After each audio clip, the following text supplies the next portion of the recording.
मित्रों, अब मैं निवेदन करूंगा अपने भाजपा संसदीय दल के नेता आदरणीय नरेंद्र भाई मोदी से कि कृपया वो पार्लियामेंट्री बोर्ड को संबोधित करें।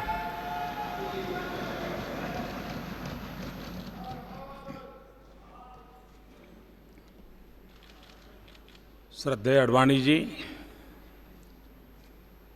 हमारे पार्टी के राष्ट्रीय अध्यक्ष श्रीमान राजनाथ सिंह जी, भारतीय जनता पार्टी के सभी आदरणीय मुख्यमंत्री, पार्टी के सभी वरिष्ठ पदाधिकारी और नवनिर्वाचित सभी सांसद भाइयों और बहनों,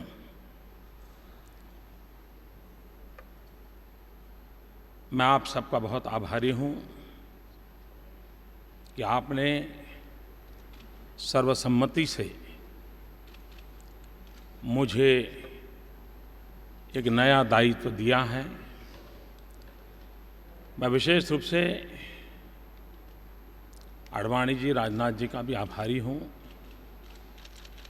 कि उन्होंने मुझे आशीर्वाद भी दिए हैं।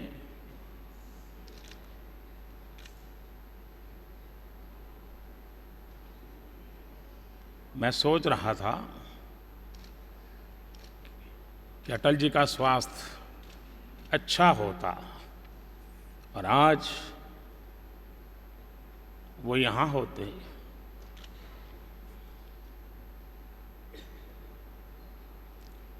तो सोने में सुहागा होता।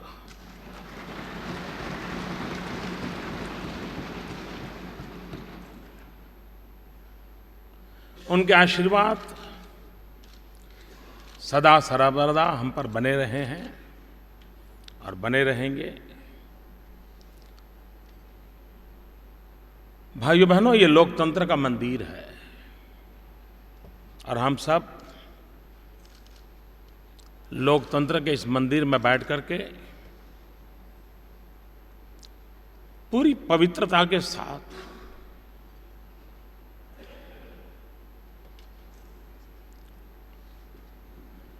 पद के लिए नहीं है,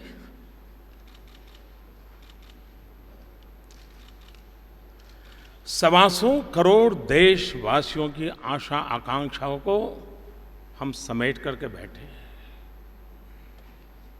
और इसलिए पदभार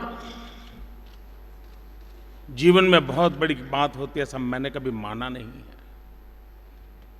लेकिन कार्यभार, जिम्मेवारी,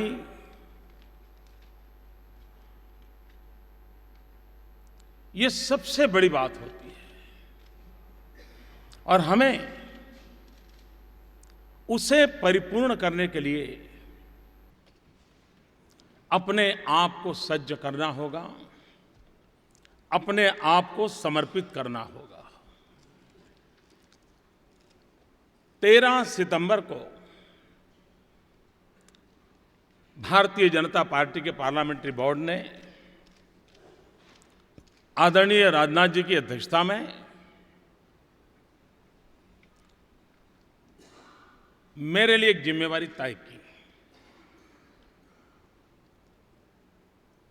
13 तारीख को तय हुआ, 15 से मैंने अपना काम शुरू किया, 15 सितंबर से।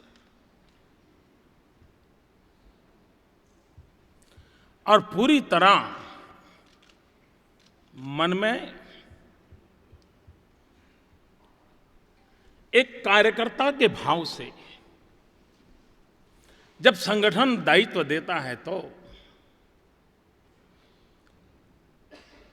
शरीर का प्रत्येक कण, समय का प्रत्येक पल, पार्टी ने जो दायित्व दिया है उसके लिए पूरा करने में कोई कसर नहीं छोड़नी चाहिए। मुझे ये संस्कार मिले हैं और इसलिए 15 सितंबर से जो एक परिश्रम यज्ञ शुरू किया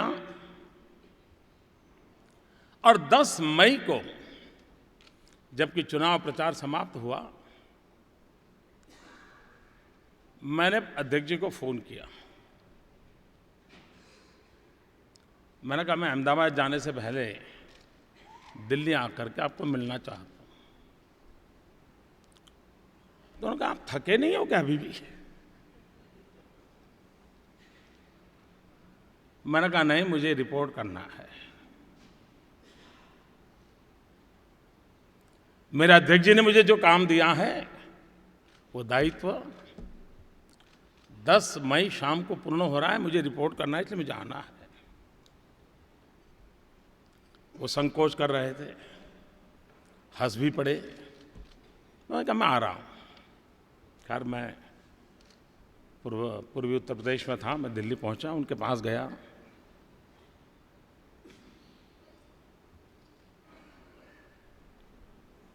और एक डिसिप्लिन सोल्जर की तरह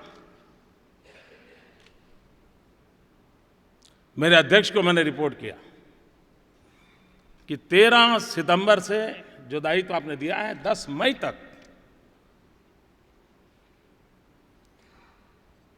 मैंने उनसे कहा कि आपने जो काम किया मैंने भली भांति करने की कोशिश की है, लेकिन एक कार्यक्रम मेरा नहीं हो पाया।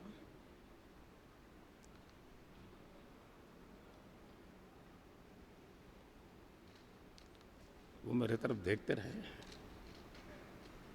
मैंने कहा मैं इतने दिनों से दौड़ रहा हूं, लेकिन 9 मई को ही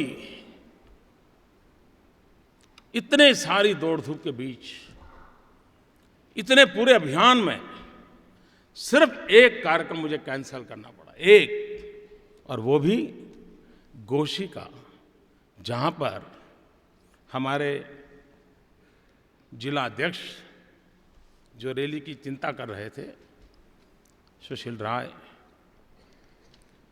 अकस्मात उनकी मृत्यु हो गई। लेकिन एक कार्यकर्ता के नाते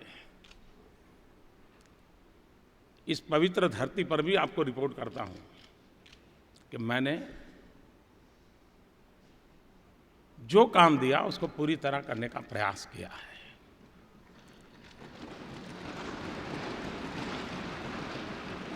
फिर भी कुछ कमी रही हो,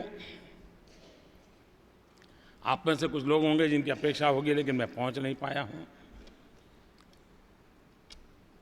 लेकिन लगता है कि मेरा न पहुंचने का निर्णय सही था, ताकि आप यहां पहुंच गए। मुझे भरोसा था कि आप आएंगे। एक कार्यकर्ता की भूमिका, उसे ही मैंने जीने का प्रयास किया है। जैसे यहां बताया गया कि मैं पहली बार यहां आया हूं, शायद मेरे जीवन में हर बार ऐसा ही हुआ है। मुख्यमंत्री बना, उसके बाद मैंने मुख्यमंत्री की चैम्बर देखी थी। मुख्यमंत्री बनने के बाद मैंने विधानसभा गृह देखा था।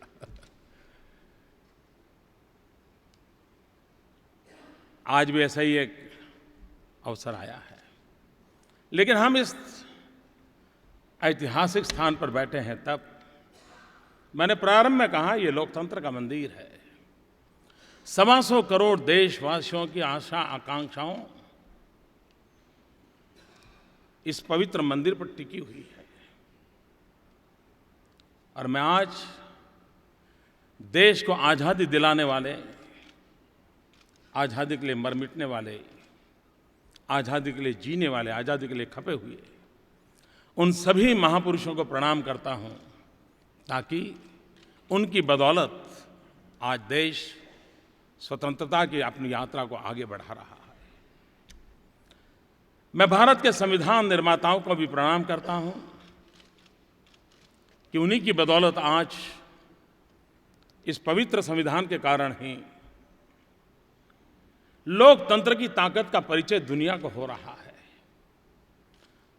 दुनिया की सबसे बड़ी डेमोक्रेसी, मुझे इन दिनों विदेश के महानुभावों से जब बात होती है और जब मैं उनको कहता हूं कि 550 मिलियन वोटर, तो उनको पहले तो आश्चर्य होता है, इतना बड़ा इसका स्केल है।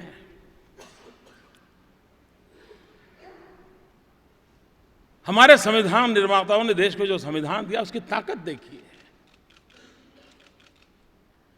कि एक गरीब परिवार का व्यक्ति आज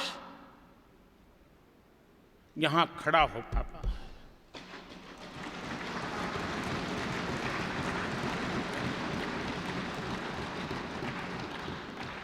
ये लोकतंत्र की ताकत है, ये संविधान का सामर्थ्य है जिसने हमें देश के सामान्य से सामान्य नागरिकों एक ताकत दी है। इस चुनाव में भारतीय जनता पार्टी का जय किसी का पराजय ये मुद्दा अपनी जगह पर डिबेट का है, लेकिन इस चुनाव का सबसे बड़ा काम ये हुआ है कि भारत का सामान्य से सामान्य नागरिक एक नए आत्मविश्वास का उसके भीतर संचार हुआ है कि यही एक व्यवस्था है जो हमारे सपनों को पूरा कर सकती है। लोकतंत्र के प्रति उसकी आस्था बड़ी है। यह अपने आप में किसी भी राष्ट्र के लिए एक बहुत बड़ी ताकत होती है। लेकिन भाइयों बहनों, आखिरकार सरकार किसके लिए? मैं स्पष्ट मानता हूं कि सरकार वो हो जो गरीबों के लिए सोचे, सरकार वो हो जो गरीबों को सुने, सरकार वो हो जो गरीबों के लिए जिए।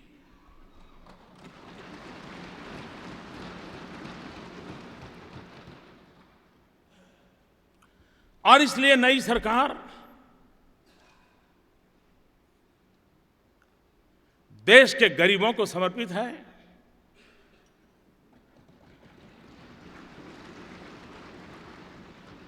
देश के कोटि-कोटि युवकों को समर्पित है और मान सम्मान के लिए तरसती हमारी मां बहनों के लिए समर्पित है।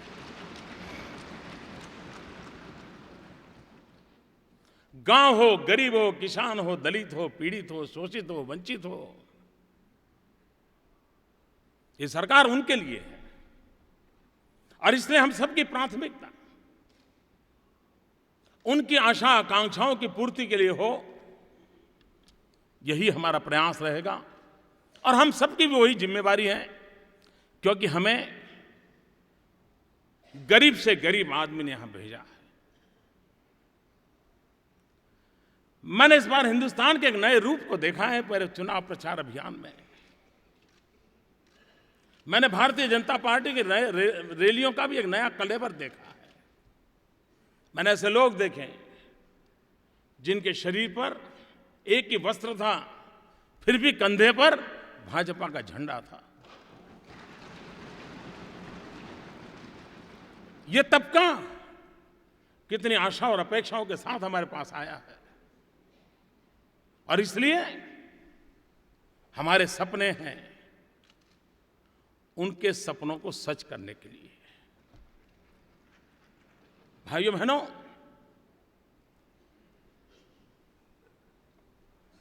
आडवाणी जी ने एक शब्द प्रयोग किया।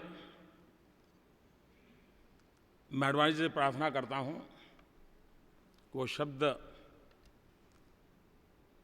उपयोग न करें। उन्होंने कहा, नरेंद्र भाई ने कृपा की।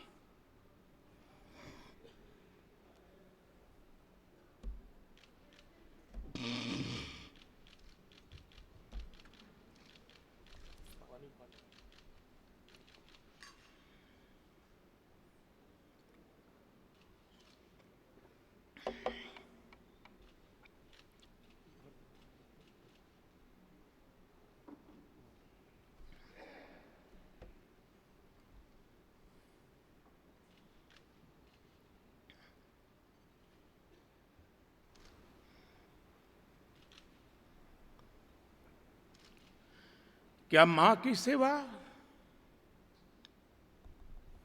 कभी कृपा हो सकती है?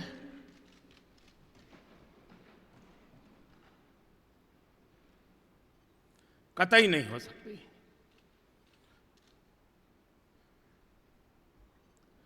जैसे भारत मेरी मां है,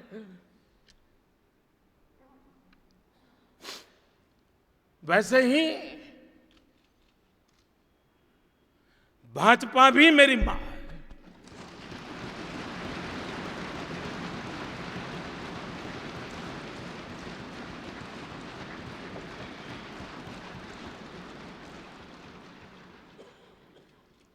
और इसलिए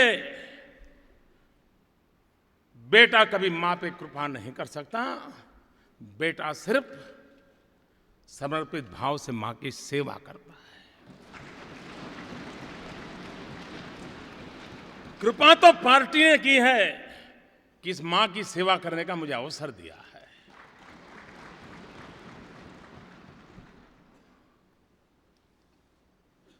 भाइयों बहनों, मैं कभी ये सोच नहीं रखता हूं कि पुरानी सरकारों ने कुछ किया नहीं है। ये सोच मैं नहीं रखता हूं, और न ही भारतीय जनता पार्टी का कोई कार्यकर्ता रखता है। देश आजाद हुआ तब से जितनी भी सरकारें आई, उन्होंने अपने अपने तरीके से देश की सेवा करने का प्रयास किया है, अपने अपने तरीके से देश को आगे बढ़ाने का प्रयास किया है। जो जो अच्छा हुआ है उसके लिए वे सभी सरकारें बधाई के पात्र हैं। उन सरकारों का नेतृत्व करने वाले सभी बधाई के पात्र हैं। और हम सबका दायित्व बनता है जो अच्छाइयां हैं उसको लेकर के आगे चलें और अधिक अच्छा करने का हम प्रयास करें। हम भी देश को कुछ देकर के जाएं, सामान्य मानवीय की आशा आकांक्षाओं के अनुरूप हम कुछ करके जाएं। ये अगर हमारे मन का भाव रहा तो देशवासियों को निराश होने की नौबत नहीं आएगी। मैं ज़्यादा इन दिनों टीवी वगैरह तो नहीं देख पाता हूँ, ना अखबार पूरा पढ़ पाता हूँ, लेकिन जो कुछ छोटा मोटा आता है, इस चुनाव नतीजों को अलग अलग तरीके से लोग मूल्यांकन कर रहे हैं। अगर देश की जनता ने हंग पार्लियामेंट बनाई होती,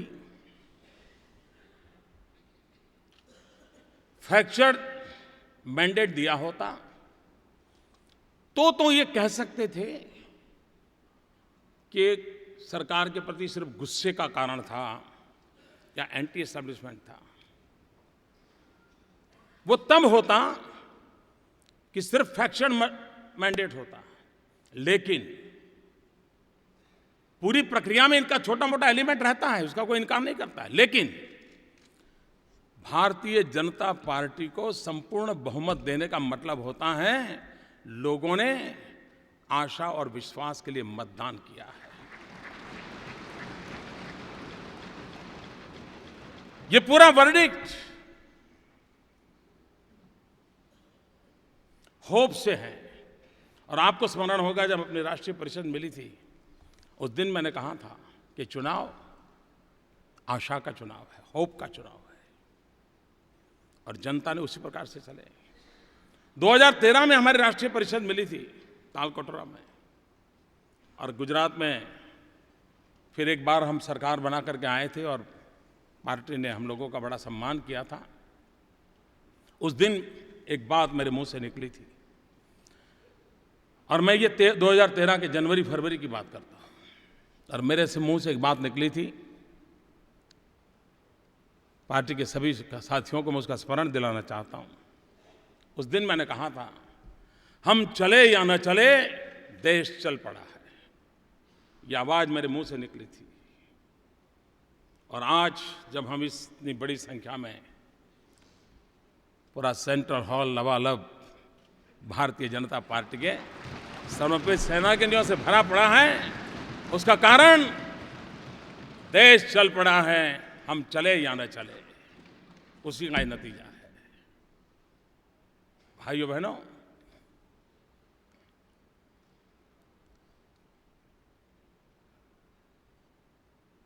ये उमंग उत्साह ये अपना चलता रहेगा, लेकिन जिम्मेवारी का युग शुरू होता है, जिम्मेवारी का कालखंड शुरू होता है।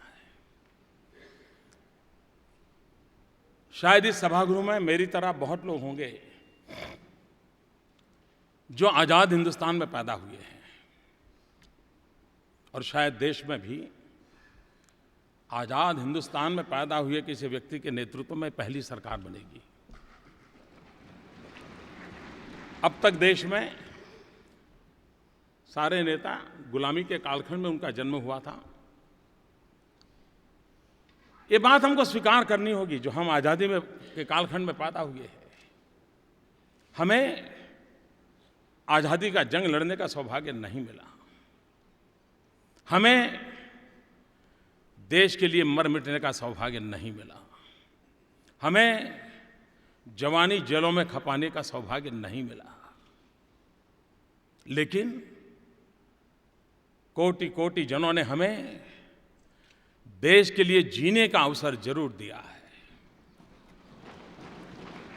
देश के लिए भले हम मर न पाएं, देश के लिए भले हम जूझ न पाएं, देश के लिए भले हमने अत्याचार झेलने का अवसर नहीं आया, लेकिन आज़ाद हिंदुस्तान में पैदा हुए हर व्यक्ति को, इस सभागृह में बैठे हुए के लिए, पूरे देशवासियों के लिए, आज़ाद हिंदुस्तान में पैदा हुए हम लोगों के लिए जीवन का संकल्प होना चाहिए, देश के लिए जिएंगे। समय का पल पल, शरीर का कण कण, 125 करोड़ देशवासियों के काम कैसे आए, ये अगर हम सपना लेकर के चलते हैं तो देश बहुत तेजी से संकटों से बाहर निकल करके तेज गति से आगे बढ़ना शुरू कर देगा। भाइयों बहनों, मैं स्वभाव से आशावादी व्यक्ति हूं। मेरे डीएनए में ही लिखा हुआ है शायद। मुझे जीवन में कभी निराशा वगैरह मेरा कोई पता नहीं वो क्या होता है, मुझे मालूम ही नहीं है।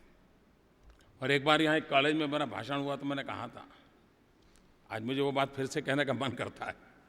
मैंने कहा किसी को ये गिलास बताओ तो कहता है कि आधा भरा हुआ है, कोई कहता है आधा खाली है। मेरी सोच तीसरे प्रकार की, मैं कहता हूँ आधा पानी से भरा है, आधा हवा से भरा है।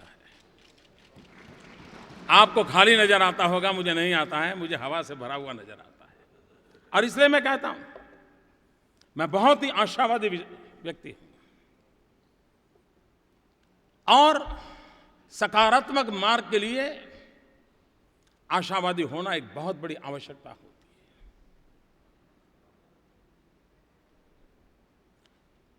और आशावादी व्यक्ति ही देश में आशा का संचार कर सकते हैं। निराशावादी व्यक्ति कभी देश में आशा का संचार नहीं कर सकता। संकट आते हैं, किसको नहीं आए समाज जीवन में। मुझे याद है 2001 में गुजरात में जब भयंकर भूकंप आया, हम मौत की चादर ओढ़ करके सोए थे और पूरा विश्व मानता था अब गुजरात खत्म। देखते ही देखते वो खड़ा हो गया, दौड़ पड़ा। भाइयों बहनों, मैं देशवासियों को विश्वास दिलाना चाहता हूं, निराशा छोड़नी होगी हमें। पुराने कितने ही बुरे अनुभव क्यों न हो, उसके आधार पर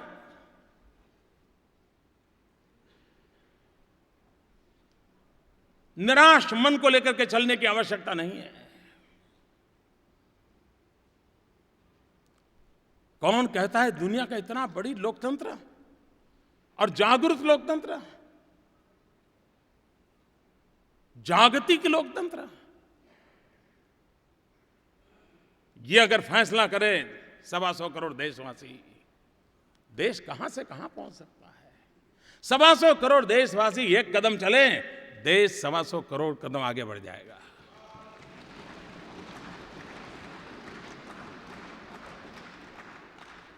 दुनिया में कौन देश है जिसका बस 6 ऋतुएं हो, 6 सीजन हो? ऐसा विश्व में कौन है? हम ही तो है।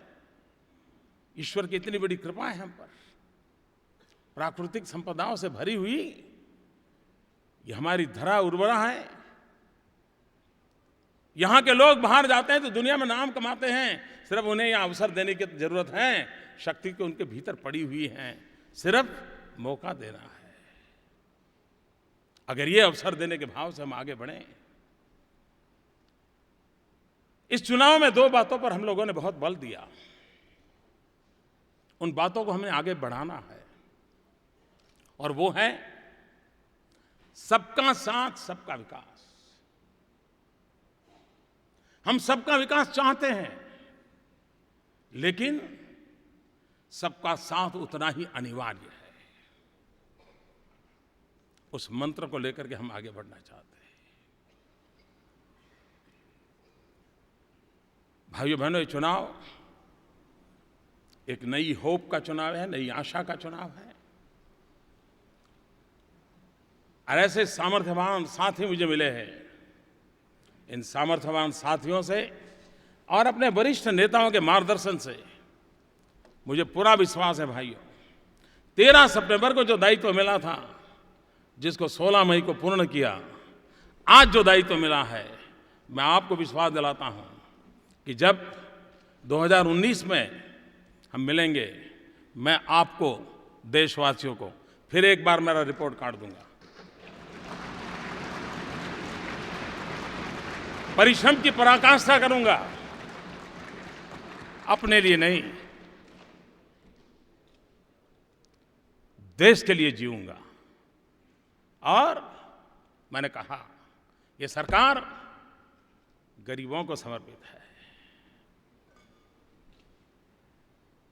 जो कुछ करने के इरादे से बैठे हुए हैं, इच्छा है, उनके लिए है। भाइयों बहनों, 2015-2016 हम सबके जीवन में एक महत्वपूर्ण अवसर आ रहा है। पंडित दीनदयाल उपाध्याय जी का शताब्दी वर्ष आ रहा है।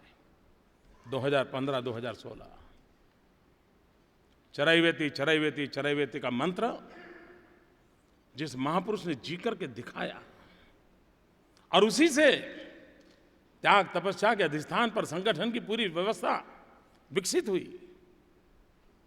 अभी से 2015-16 में पंडित दीनदयाल उपाध्याय जी के शताब्दी का पर्व कैसे हो, सामान्य व्यक्ति के जीवन में शुचिता का आग्रह कैसे हो। पंडित दीनदयाल उपाध्याय जी ने हमने जो रास्ते दिखाए थे,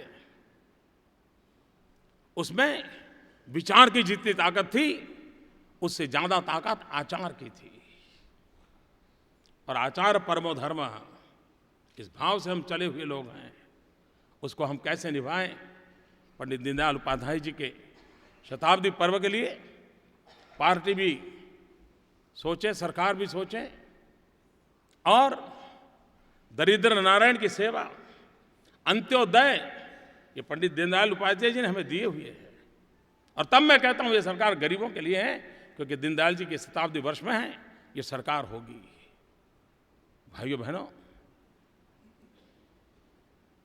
वैश्विक परिवेश में भारत के इस चुनाव को और चुनाव नतीजों को बहुत ही सकारात्मक रूप से देखा जा रहा है।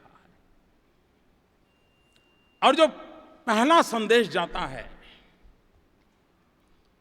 वो विश्व में भारत का रुतबा पैदा करता है। तो देश के कोटि कोटि जनों ने किसी दल की सरकार बनाई, ऐसा नहीं है, किसी व्यक्ति को प्रधानमंत्री बनाया, ऐसा नहीं है। देश के कोटि कोटि जनों ने इतना उत्तम मैंडेट देकर के विश्व के सामने भारत का सर ऊंचा करने का अवसर पैदा किया। इस चुनाव को कौन जीता कौन हारा, वो दायरे से देखने का समय वक्त चला गया। ये वो नतीजे हैं जो विश्व को भारत के लोकतांत्रिक सामर्थ्य की ओर आकर्षित करने वाले हैं। और अब देश, जिन लोगों के मन में निराशा थी, दुनिया के कई देश भारत से बहुत अपेक्षाएं करते थे, आशा हिंदुस्तान के सामान्य मानवी में जगी है। वैसी आशा विश्व के मानवतावादी ताकतों में भी बढ़ी है। ये अपने आप में वैश्विक परिवेश में मैं इसको शुभ संकेत मानता हूं। भाइयों बहनों, मैं फिर एक बार पूरे अभियान में लाखों कार्यकर्ताओं ने जो परिश्रम किया है, और एक बात समझिए भाइयों, ये मोदी जो आपको दिख रहा है ना, और मीडिया के मित्र भी समझे, और देशवासियों को मैं कहना चाहता हूं, मोदी आपको दिखता है इसलिए नहीं कि मोदी बहुत बड़ा है। मोदी इसलिए दिख रहा है कि मेरे पार्टी के वरिष्ठ नेताओं ने मुझे अपने कंधे पर बिठाया है।